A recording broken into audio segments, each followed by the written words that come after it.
Good morning and welcome to SimWorld today. It is the first day of spooky season, officially October 1st, and we have a champion of the John Jacob Jingleheimer Smith Invitational down in Houston The as what? the Say it again. John Jacob Jingleheimer Schmidt. That didn't make its way down to Texas. No? You're not familiar with that I one? mean, listen, I'm glad you said it and not me.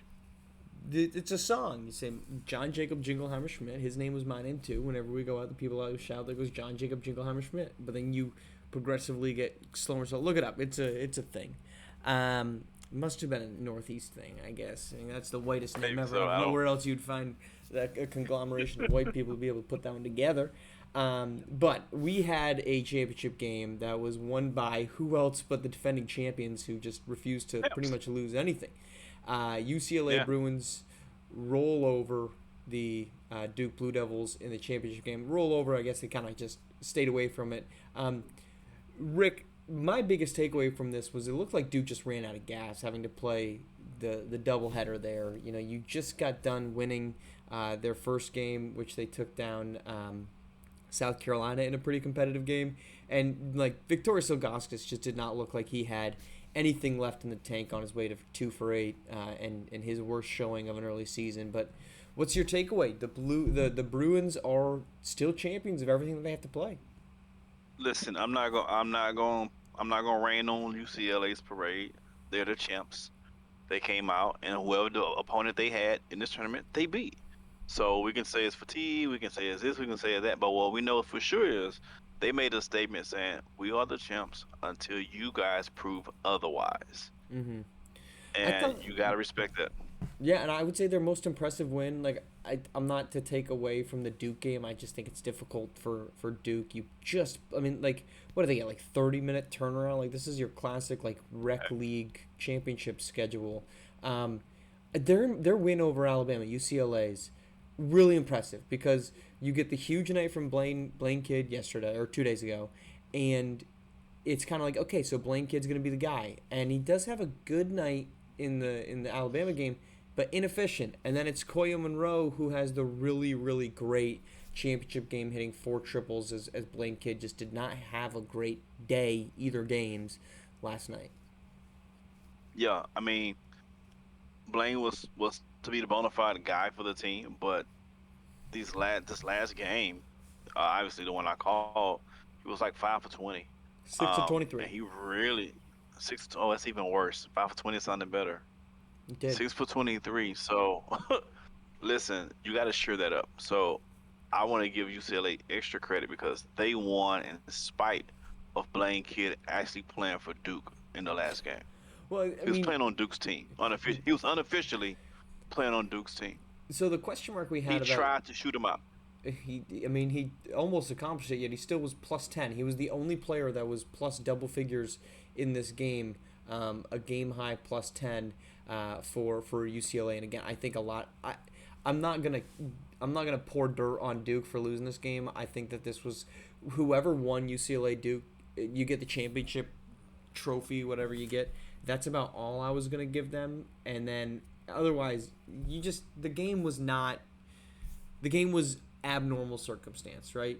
You were both of you them were playing on the second day or the second game in the same day. Duke just got done playing and they had to turn around and play right away. So I don't really hold much on that, but I think the question mark on UCLA was a couple coming into the season. There's two of them. One was who's going to be the guy that steps in and fills the role of Jalen Snow, who's going to be your number one guy. And then the second question was, are you going to have depth? Is there going to be somebody else to answer that? And I think we kind of got that answered, but I don't know which answer is to which. But Blaine Kidd can definitely score. I mean, unless or at Yes. least it seems like he can.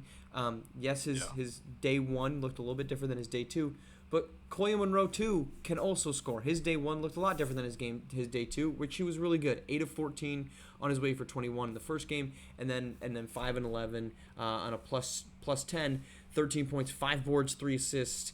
He did a lot of things with the basketball in the second game: 2 assists, 2 steals, 4 boards. He looked really good.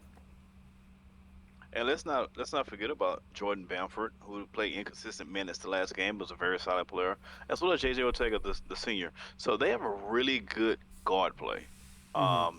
The So I don't think there's a question on their guard play. The question is going to be how can they sustain it throughout the season. I like their bigs. The bigs aren't great, but they work just fine for what they try to do offensively and defensively. They're solid bigs, and so you got to respect that. And so, listen, UCLA is going to be a tough out on any game and on any given night. If you don't bring your A game, they can beat you and they can embarrass you. What do you make of let's to stay on UCLA? So 12 points in 9 minutes on Monday from Jordan Bamford, and then on Tuesday against UCLA, 11 minutes, 5 points, 2 of 3, and then against Duke, 4 points in 12 minutes. The minute total is not there for a guy No, that scored really efficiently, and I'm almost getting a little bit, and I say this because it's top of mind for me. Jonathan Kuminga just signed, yesterday the 2-year deal. His agent completely botched the entire summer. The Warriors got everything that they wanted, a contract. They got him to waive the no trade clause, and then got the team option on the second year. Like, Warriors won that argument. Jonathan Kuminga won only because he got a bunch of money. The qualifying offer was nothing. I digress. Jordan Bamford, I'm kind of getting those vibes. Like, this guy's really efficient. I mean, I know small workload, three shots in the Duke game. What did he have in the other one? He had 3 shots in both of them, but really efficient. I mean, this guy can score off yeah. the bench. Should he be getting more minutes, or are we just kind of making a lot out of nothing? I think as the season goes on, so what happens is I think the Bruins didn't expect the freshman to play so good so early in the season. And so he's taking a lot of those minutes. You notice that J.J. Ortega in the last game, his minutes have been cut too. So the freshman is really coming in and really putting up points for them. And so you have a good problem to have if you're the Bruins, because now you got a bunch of guys at the guard position that whoever gets hot, that's who's going to finish the game. And I'm not mad at that. That's actually championship caliber type teams who have guys who has more than one guy they can go to finish the game for them. So, Victor Silgauskas, let's go there next. Awesome game in their win over Alabama, which I don't know how many people saw in their South Carolina. I still think, there was so much excitement around this team, and there is a guy on South Carolina I want to talk about in the loss. But Victor Silgauskas, 19 points, 5 boards, 9 of 13 shooting. Right? Does not play, looks exhausted. He does have the 3 blocks, but just looked completely fatigued. Are you chalking up the Duke that second game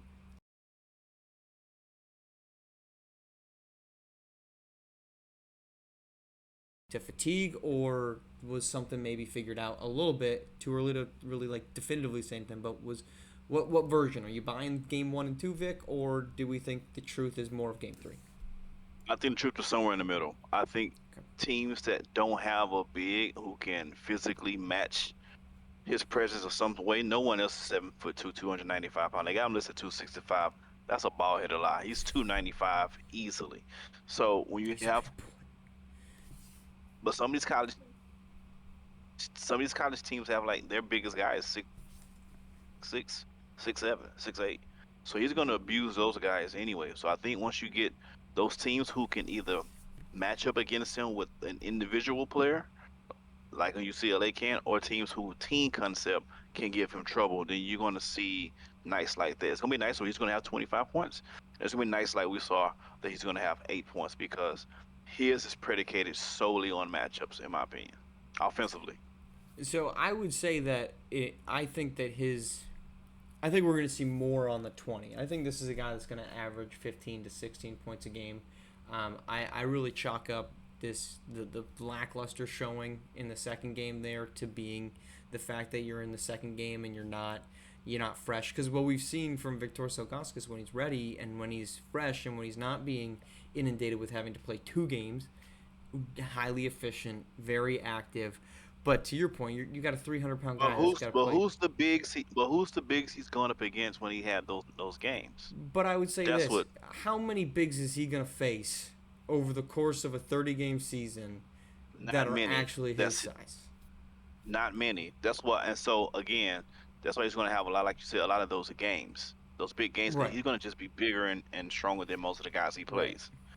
yeah. And So, go but ahead. what happens is that they put you as a team as a position to think, oh, this guy is who we can ride to the finish line.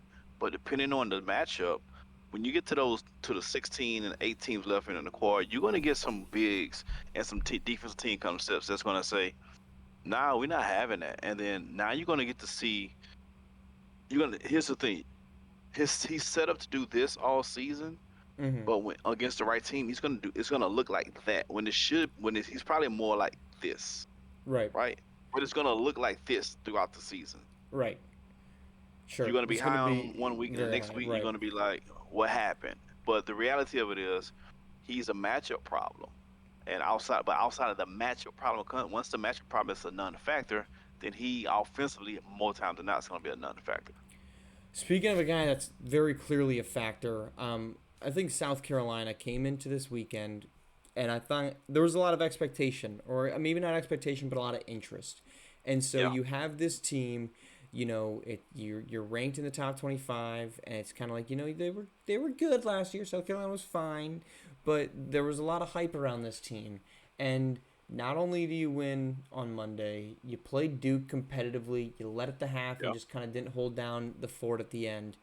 But Joey Justins walks out of this weekend, or this week, it's not a weekend, unequivocally the best freshman in basketball. Is that too soon to say it? I mean, he backed up a really, it's really hard to score what he scored, 39 on Monday. I was expecting like 15. He goes for 23 on 50% shooting on like super high volume in a game that if Charles Pinkard, who's had a really slow start to the year, hits a couple threes, his team wins a basketball game. If I'm Joey Justice, I'm really disappointed that SW has the two and through rule because I would have played those two games. I would have shut it down. I'd have been went to the draft Shut as a it down top right five. away. I would have Right shut it away. down and would have went into the draft as an easy top five selection easily right now. Right now today, if you was to do a mock draft right now today, and let's say he was eligible, which he isn't, he will mock in the top 10 right now today. That's how great of a tournament he had. Now, can a young man keep it up for the entire year? We don't know, right? He came out of nowhere. Uh, we don't know. I imagine it's gonna be ebbs and flows because he's a freshman. But out of all the guys on South Carolina that you thought was gonna lead the team, Joey Justin's name was nowhere on that list. So Hello, here's he's here now. he certainly is. I mean, now I think that you've got your Kai Killens, who we can talk about Alabama in a second. You've got your Almighty Souls, your LeJorn Tompkins, the thirds. Like there's a handful of freshmen that people are kind of circling and saying, "All right, this is a guy I'm keeping an eye on." Joey Justins is now a guy that you Yep. maybe circle him in pencil, and you're like, okay. I mean, it's tough to do one of those. In the same way that Blaine Kidd had a really good first game, doesn't really show up the second and third as well. Not the case. Joey Justin's his follow up act, and this is the schedule that they've got: Washington State, New Mexico, Maryland. All those three are home. At St. Mary's, and then they're back home again for Cal, Michigan, and then at San Diego State before they start conference play with Missouri on December 9th. There's not really, Rick, a team on that list that gives me any type of concern or pause. Um, I really wonder, based off what we saw out of South Carolina, I think this could be a really good non-conference play, and I think we could be talking, like, it's not just, whoa, Joey Justin's had a nice 2 games. I don't know who I'm seeing on this list where I'm going, yeah, I think that's a team that's got a guy that could shut Joey Justin's down. He could have a hell of a month. First month of the season. He Right got now, after the two games, he's averaging 31 points a game.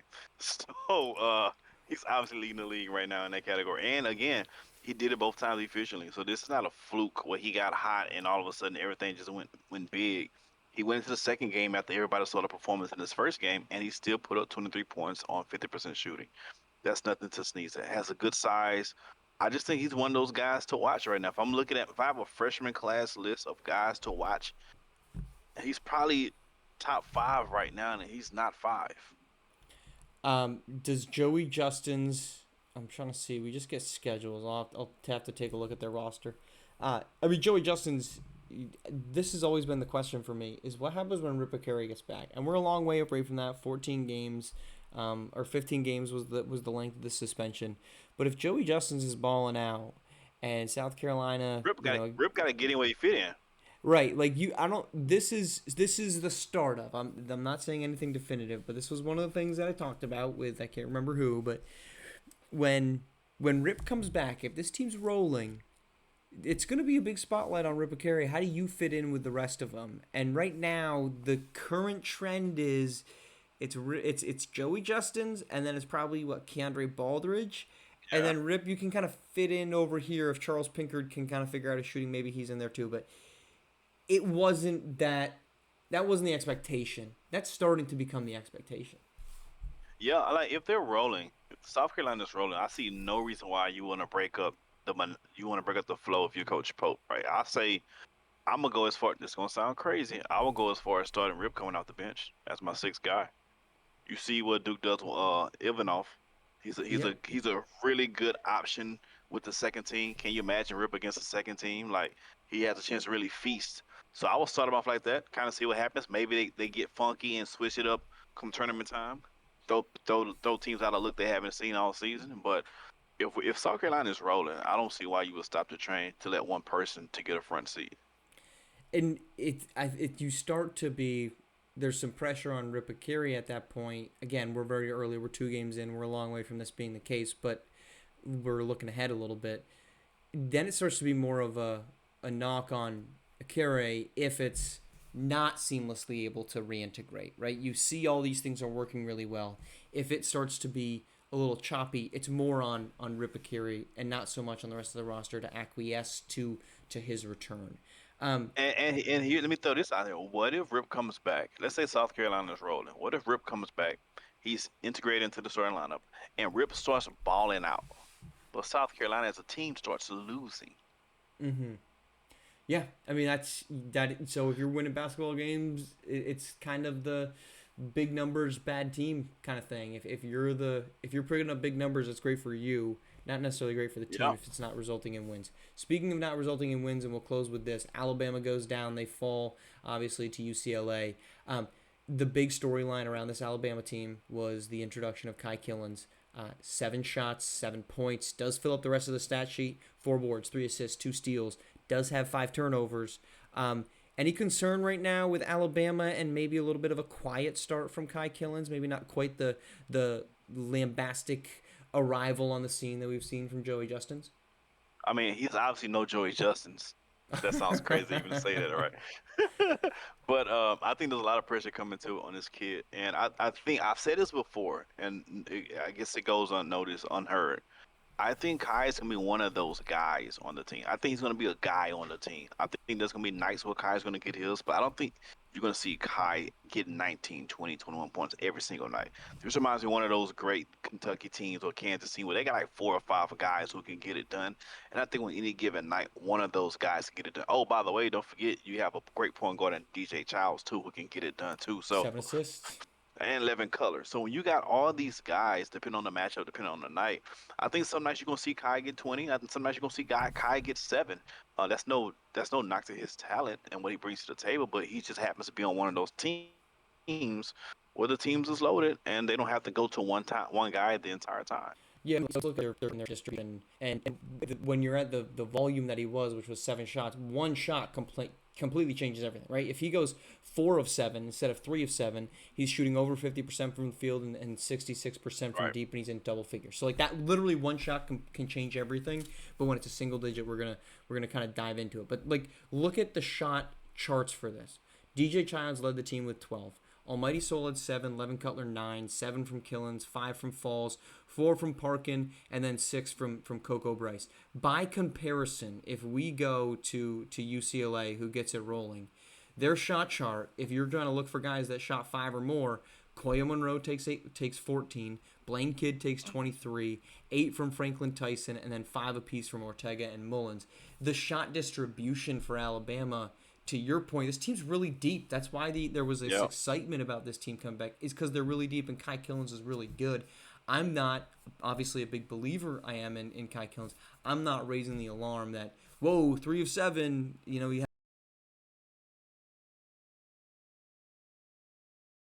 hasn't Right. really had this 20-point game. Where's Kai Killens gone? I think this is just to your point.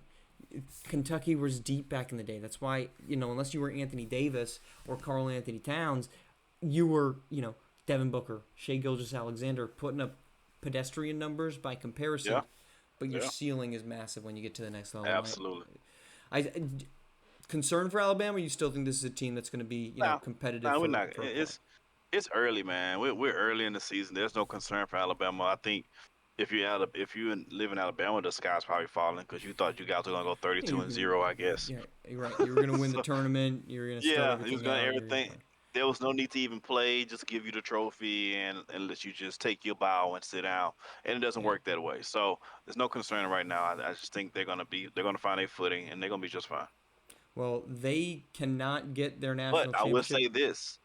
The SEC is competitive, so you can't take too long finding your footing. You're gonna No, find you yourself in cannot. fourth place. Now, you especially with what we saw to South Carolina. Alabama's in pursuit of a national championship, but they cannot even get the Invitational tournament win to start things off. That goes to our defending champs, UCLA. And we got the Sox jersey on because Boston is up 1-0 on the Yanks after a fantastic game on Monday, or excuse me, Tuesday Out of night. Boston, I'm not a Red Sox or Yankees fan, but if I had to pick one, I'm It's not definitely the picking the Yankees. Sox over. I'm picking the Sox over the Yankees for sure. Yes, I mean what a day! What a day to be a Sox fan. We're waking up 1-0 with a chance to try to knock out the hated rivals. What more can you ask on the first day of October? All right, Rick, that is him. Appreciate you hopping on. Appreciate you all tuning in here on SimWorld TV. We'll talk to you tomorrow morning. Only place you can see the game, be the game.